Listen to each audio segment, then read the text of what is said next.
শেষ চ্যাম্পিয়ন্স ট্রফিতে খেলেছেন, মাঝে ইনজুরি ছিল, আবার ন্যাশনাল কালারে কামব্যাক, নিশ্চয়ই অনেক হ্যাপি কাজ করছে আসলে। জি আলহামদুলিল্লাহ, আমি অনেক এক্সাইটেড। আজকে বের হওয়ার সময় অনেক ভালো লাগতেছে যে মাঝখানে প্রায় 3 মাসের মতো খেলার সুযোগ হয়, খেলতে পারি নাই। হ্যাঁ, তো এখন ভাল লাগছে যে আল্লাহর কাছে শুকরিয়া যে আমি আবার দলে ফিরলাম, যাচ্ছি। তো এখন একটাই প্রত্যাশা যাতে জয়ের পিছনে আমার ভূমিকা থাকে যাতে। মানে মাঠের বাইরে থাকলে আসলে কতটা কষ্টের, আপনি এর আগেও অনেক মাঠের বাইরে থাকতে হচ্ছে ইনজুরির কারণে, বাট এই সময়টাতে আসলে কষ্টটা কতটুকু থাকে এবং আপনার চেষ্টাটা কেমন থাকে? না, অ্যাজ এ প্লেয়ার হিসাবে যে কোনো প্লেয়ারেরই এটা অনেক দুঃখজনক যে মাঠের বাইরে থাকা ইনজুরি হলে। তো যাই কর, এটা আসলে part of life, specially fast বোলারদের অনেক ইনজুরি হয়।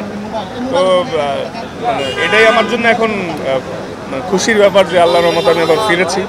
তো আশা করি ভালো কিছু করবেন। টেস্ট সিরিজে তো ভালো যাচ্ছে না, ওডিআইতে বা টি-20তে আসলে কি এক্সপেক্ট করছেন তাসকিন? আপনি যখন দলে ঢুকবেন আর দলের মোরালটা কতটুকু আপ হবে আসলে? না, আমি অ্যাজ এ টিম ম্যান আমি আমার দলের জয়ের পিছনে ভূমিকা রাখতে চাই এবং আমি এক্সাইটেড যে, আর ইনশাল্লাহ আমার বিশ্বাস আমরা সিরিজ জিতবো দুইটাই, ওডিআই অ্যান্ড টি-20। মানে হার জিত তো থাকবেই, কিন্তু ইনশাল্লাহ আমরা সেরাটা দিব আমার বিশ্বাস। এক সময় বাবা আপনাকে সি অফ করতো, এখন আসলে 3 প্রজন্ম এয়ারপোর্টে চলে আসে, সন্তানরাও আসে, বাসা থেকে এয়ারপোর্ট পর্যন্ত এই মুহূর্তগুলো কেমন?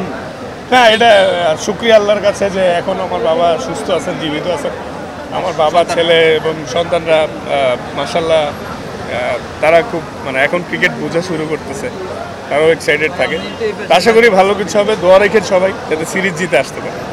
ভাই, আমরা টেস্ট সিরিজে ওই এক্সপেরিয়েন্সটা মিস করেছি আপনার মুস্তাফিজের, নিশ্চয়ই ওয়ান ডে টি-20 সিরিজে আপনি ওই সিরিজটা কাজে লাগাচ্ছেন। না, ইনশাল্লাহ আসলে এক্সপিরিয়েন্স ম্যাটার, এটা আসলে কেনা যায় না, এটা সময়ের ব্যাপার। আর বাকি যারাও খেলছে দে আরও ভেরি গুড প্রসপেক্ট, একটু সময়ের ব্যাপার, তারাও ইমপ্রুভ করবে। আর আশা করি ওডিআই টি-20তে ভালো কিছু হবে। 27 আমাদের লক্ষ্য, 2027 ওয়ার্ল্ড কাপটা, এই কারণে এই যে সিরিজগুলো এখন আছে এটা অনেক সামনে টি-20 world cup, Asia cup plus 27-এর ওয়ার্ল্ড কাপ, সব মিলাই সবগুলা সিরিজই ইম্পর্টেন্ট। আর আমাদের ওই ট্রানজিকশন পিরিয়ডটা আশা করি খুব দ্রুতই কেটে যাবে।